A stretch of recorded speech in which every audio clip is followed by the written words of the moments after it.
Welcome to this episode of the Tokenizer series of the Token Reg Radar interviews, this time with a legal expert from Bermuda. But first, a few words about the Token Reg Radar. The Token Reg Radar is a global radar constantly collecting data about the token economy and the space of asset tokenization and security tokens. The Token Reg Radar is a SaaS service for lawyers, issuance companies, exchanges, and companies running STOs. To learn more and to subscribe to the Token Reg Radar, please click the link in the description below. Today, I'm pleased to welcome Natalie Neto, who is a partner of Walker Law Firm in Bermuda. And the topic of today's interview will be the regulatory status of the token economy in Bermuda. So, welcome, Natalie. It's good to have you here. Thank you very much for the invitation, and likewise, a pleasure discussing this. I'm hugely passionate about the growth of this sector, so thank you very much for the opportunity to talk about Bermuda. Perhaps to many people, Bermuda might be known as a tax haven with really beautiful beaches and warm weather and things like that. But I think that Bermuda is of course so much more than that, and actually, you're one of the global frontrunners within the regulation of the token economy. And already in 2018, the first law on token offerings came into force in Bermuda, and I believe it was called the Companies and Limited Liability Company Amendment Act, also known as the ICO Act. And another law came into force the same year, which is called the Digital Assets Business Act. And yet another one came in 2020. We can talk about that one later. But could you please start by telling us about the history and the content of these, compared to many other countries in the world, very early laws on this in this area? Yeah. So the whole development of the fintech legal and regulatory framework in Bermuda came about because the government noted the opportunity for the island to once again become a center for innovation. And I think attended Davos and spoke with thought leaders in this sector and invited them to come to Bermuda to talk further. I think that was at the end of 2017. Bermuda has a strong history of innovation. We're regarded as the risk capital of the world, and we have a strong insurance and reinsurance industry, and the sole financial services regulator, the Bermuda Monetary Authority, or the BMA, has been responsible for regulating that sector for over 50 years, including many of the innovations in that sector. So the captives, the renter captives, the sidecars, ILS was born and in Bermuda. And so the government and the regulator felt that this was something that they had a good deal of experience in that they could handle regulating innovation, and they set about putting in place a fit for purpose framework rather than shoehorning the new asset class into the existing laws and regulations. That being said, in relation to token offerings, the first iteration of that appeared in our Companies Act. So that's why the long title, the Companies Act and Limited Liabilities Companies Act Amendment. So those provisions relating to initial coin offerings were baked into our company's legislation initially. And if you were to conduct an offering to the public, they were managed similarly to offerings of shares at the time.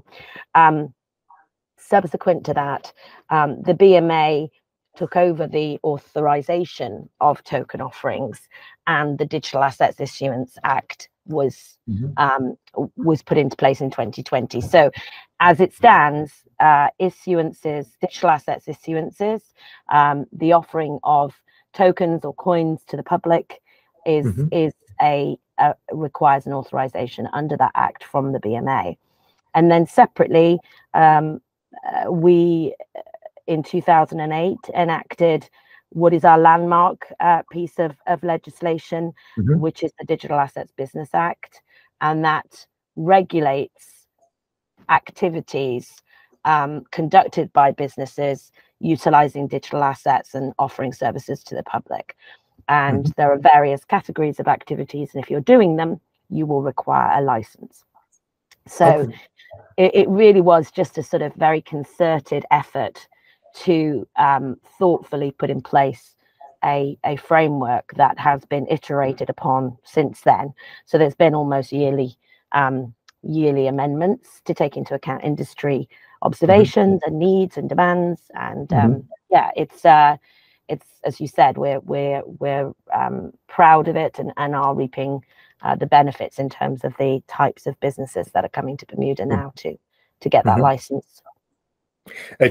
Just to make sure that I understand you correctly, when the first laws came into force in 2018, nobody knew anything about STOs, security token offerings, only about initial coin offerings.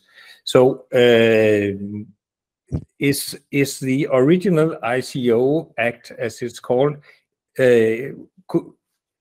what you said was that it could be reused and could include the first STOs, or was it amended before it could cover security token offerings? Yep. So we have a broad definition of digital assets, which captures all kinds of tokens and coins. So because Bermuda doesn't have securities legislation, we effectively set about drafting a wide definition of digital assets that would apply whether or not you were conducting an initial coin offering at the time, or whether you were doing a business that involved the issuance, redemption, and sale of coins and tokens, such as a stablecoin issuance. So so the initial piece of legislation was baked into the Companies Act, but then that was subsequently repealed in 2020 with the desire to have everything authorized and supervised by the BMA rather than the government. Previously, the government relied on an advisory committee built of a sort of senior fintech experts, but with the implementation of DABA, the team at the Bermuda Monetary Authority, we now have a fantastic group of specialists in fintech, and so the responsibility was moved over to the BMA. But we have always had a regime which allows you to conduct a digital assets offering in the jurisdiction, and that definition would capture, ICOs, STOs, indeed any kind of method by which there is a public offering for the purposes of raising funds for development or working cap, for example. So, we are not hamstrung by existing securities legislation, which allows us to be quite nimble and to offer, less complications than onshore for sure. When you say public offering, does that also include retail investors? Correct. Yeah. So we will authorize the digital assets issuance that is made to the public, and there are some exemptions. So the digital asset issuance will not be construed as being made to the public where it is made to qualified acquirers, which effectively gives a sort of an exemption from the requirements to comply with the Act for institutional type investors. So where we are requiring authorization for the protection of the public is in the retail sort of offerings. Private placements are excluded, so an offer that is not calculated to result in the digital assets becoming available to more than 150 persons. Again, that is carved out. And what happens is, if you are within an exemption, you are required to file just an exemption declaration with the BMA in relation to every such offering. So we're left with a regime that covers retail offerings and requires you to publish an offering document, which is based on can be based on the white paper, with obviously some minimum required information that is designed to make sure that retail customers understand the risks of the products and the services, and also to apply AML and ATF measures on an equivalent basis to our legal requirements. Okay. Since you're not using the term prospectus, does it mean that it's actually a lighter document than traditional prospectus in many other countries? Yeah, what we're finding is that the white paper tends to form the basis of that document, and then the way Bermuda approaches it is that you must make sure that certain minimum required information is contained in that document in accordance with our laws. And so, you know, where I would step in would be reviewing the white paper and turning it into a prospectus-like requirement in with regard to the contents. But there isn't at this stage, you know, a prospectus requirement. I mean, you know, I'm sure it would work, but most issuers would look at their white paper and go from there. Okay, so it is, as you say quite nimble. If a company choose to conduct an STO in Bermuda based on your regulation, will they then be able to sell their tokens to investors from other jurisdictions, and how many? And one of the things that I'm thinking about here is also what in some countries are called the double compliance. I think it's known from Europe at least, meaning that if you want to onboard investors from different countries, the issuing company needs to fulfill this double compliance requirement, so that an STO needs to comply with the securities laws of both the issuing jurisdiction as well as the investors' jurisdictions. Are there any countries that does not allow their citizens to participate in STOs in Bermuda?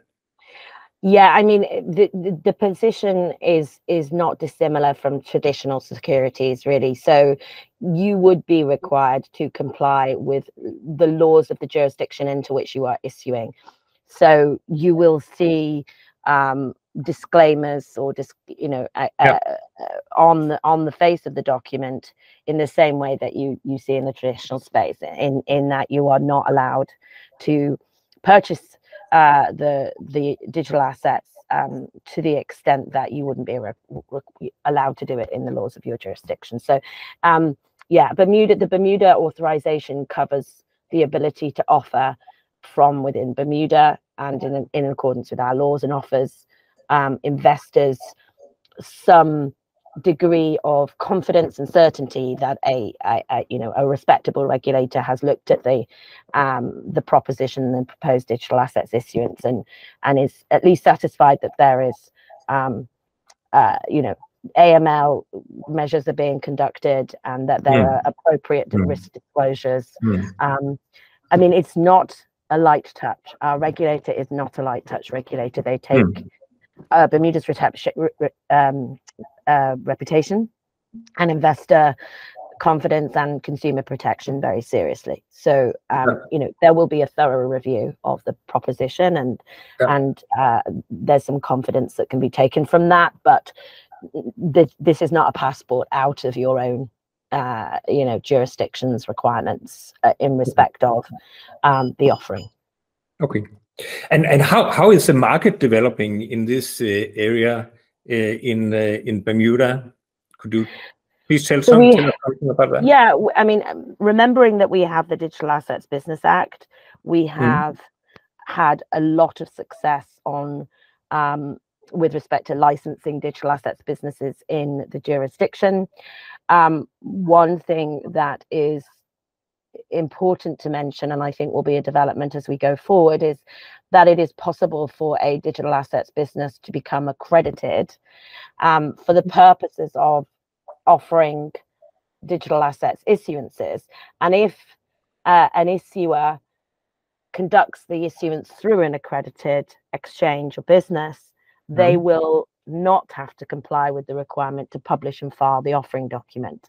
So there is some they are symbiotic, the pieces of legislation. Obviously, there is therefore some benefits to coming to Bermuda to be licensed to conduct such issuances on behalf.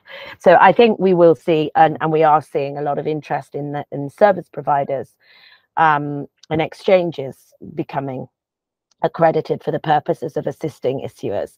In relation to the Issuance Act itself, we because of the wide availability of exemptions, the issuance, there's a good number of those exemptions that are relied upon.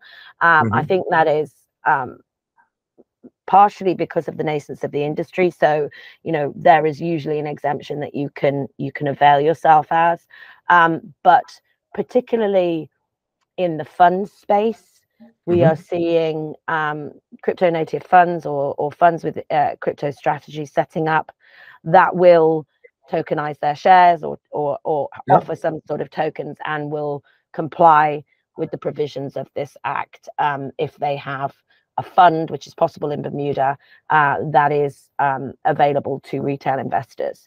So it's early doors. We haven't seen a good number of these, but I expect, because of all these various sort of industries, that we are going to be seeing a number of retail offerings coming down the pipe in the future. Okay. Do you have any numbers? Do you have a total of security token offerings completed in Bermuda so far? No, I don't, and I don't.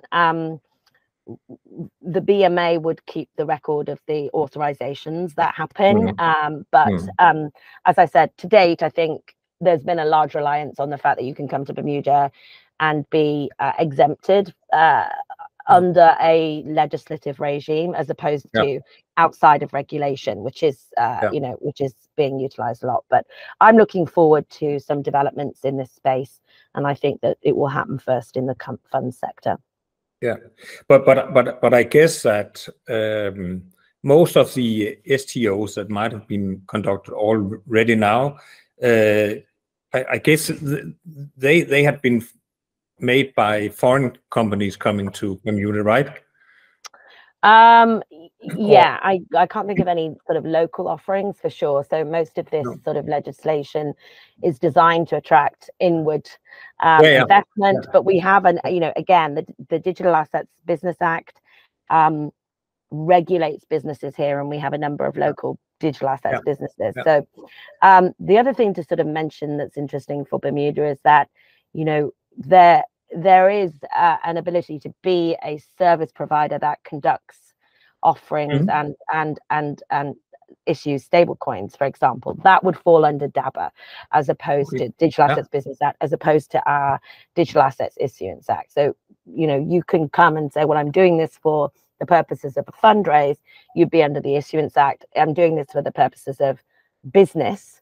You would be under DABA. So a lot of what we're seeing in terms of growth is on the DABA side, I will say. There has been a limited number of STOs, and I think that the logistics around compliance and the logistics around tokenizing shares and other securities, we're seeing a lot of software providers that are assisting in the space. We're seeing a lot of service providers getting into this space, and we are, I think Walkers has just had its first tokenized fund where the shares are tokenized, approved, and as I said, that was an institutional offering, so the exemption was available, but it is a standard fund, which is a retail option. So there is an expectation that more retail issuances will come through, and there'll be authorizations. Yeah. Well, what would the requirement be if I come to Bermuda as a foreign company and want to make a tokenization or an offering? Mm-hmm. So I guess I would need a bank account. I would probably need to establish the company. yeah, I might even need to have some people working there, or how's that? So for a digital assets issuance, the requirements are that you would, I mean, it's actually authorizations are available for overseas corporations as well, but typically as a non-Bermudian, you would come and you would incorporate a Bermuda exempted company as the issuer, and that entity is able to be owned and controlled by non-Bermudians. And the benefit of being an exempted undertaking for the purposes of our legislation is that you would receive an assurance from our Minister of Finance that to the extent that Bermuda enacts tax legislation that would impose taxes on the entity, those would not be imposed in respect to the entity or its assets or undertaking until at least the 31st of March 2035. So you have that assurance that if tax legislation was to be implemented in Bermuda, that would not apply, because currently we do have a tax neutral environment. So you have that benefit. Under the Issuance Act, there would not be a requirement for you to maintain presence other than to meet the normal residency requirements of a Bermuda company, which would require you to have a registered office in Bermuda and either a resident director, a resident secretary, or a resident representative. The secretary and the representative can be provided by corporate service providers in the jurisdiction, as can the registered office. So there isn't typically a need to have presence in the jurisdiction. With that, because you don't have an operational presence, there's not necessarily a requirement to have a bank account in the jurisdiction either. Obviously, details of the banking arrangements would need to be known, but that's not a sort of mandatory requirement. There are a number of banking institutions in Bermuda that are friendly to crypto companies, and that's because of the ecosystem that's developed over the last 4 years. The familiarity with the products and services and the risks is obviously increasing as we get more exposure to these businesses.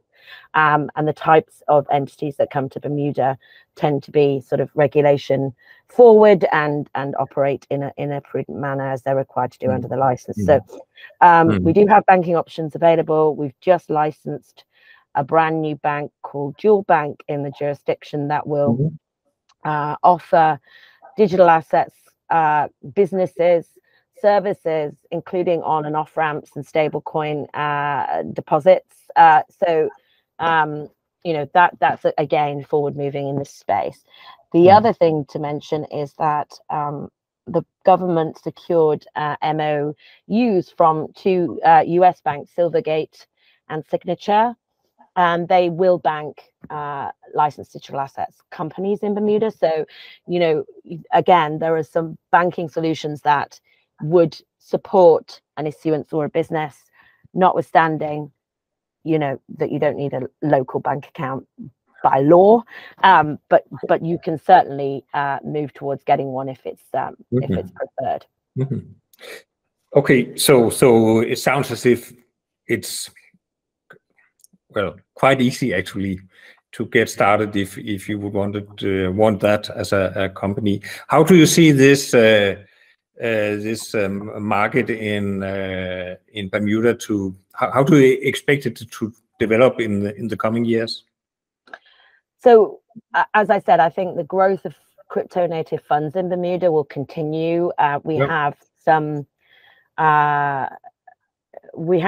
vehicles that offer segregation, in their structure. So segregated accounts, incorporated segregated accounts. So, they really lend themselves to a portfolio of differing crypto strategies and investments. And again, I think working with the service providers to meet Bermuda's high AML requirements, we will see, I think, this year, the tokenization of shares, the STOs, I think take off. I think, based on my discussions with service providers, both onshore and offshore, we're very close to making all of that work, and I think Bermuda will be a great center for that.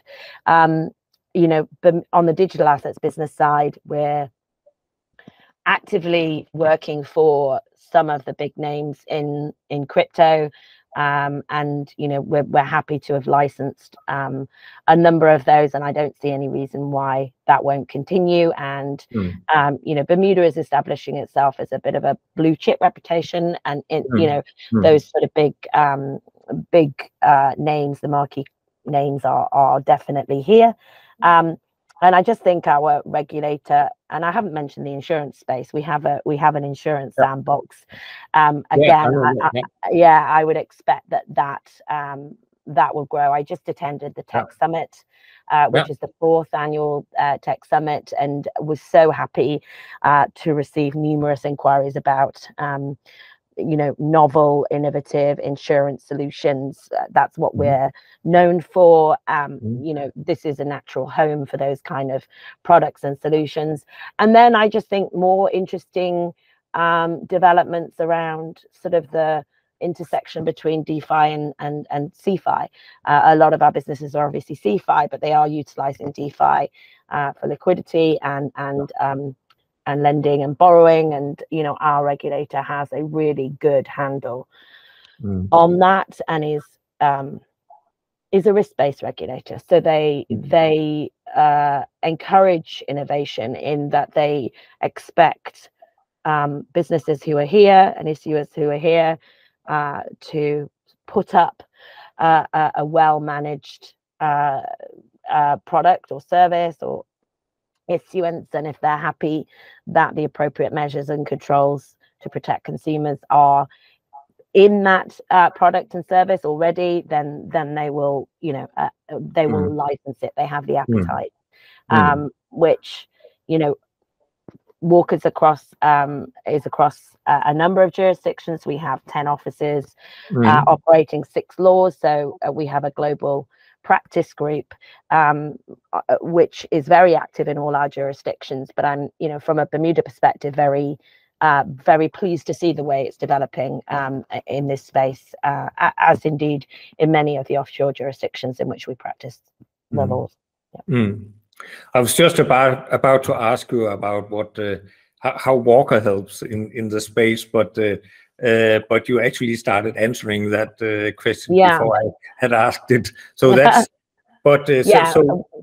so you are helping a lot of different types of clients within the space. Yeah, we do the full life cycle, so we can assist businesses with their financing requirements, with equity fundraising, with you know, establishing businesses in our jurisdictions, with offering continuing services around things like employment and, you know, the whole range, as well as the authorizations and the licensing is required in our various jurisdictions. So Cayman is extremely active in the fintech space, particularly in establishing foundation vehicles for DAOs, etc. Bermuda has a huge licensing regime, which is extremely popular. BVI, we have the vast law that is coming in this year, and so our regulatory lawyers and our fintech lawyers can assist in helping clients understand what that means for them, to the extent they have existing businesses. And then Guernsey and Jersey and Ireland, you know, all have their own very active practices. So I mean, in all of our jurisdictions, we can provide support across the whole life cycle. And Walker's is known in particular for sort of funds and asset management. So as you can expect, we're very, very active in that space as well. Thank you very much, Natalie, for participating in today's interview. And thank you to the viewers of this episode of the Token Reg Radar interviews brought to you by the Tokenizer.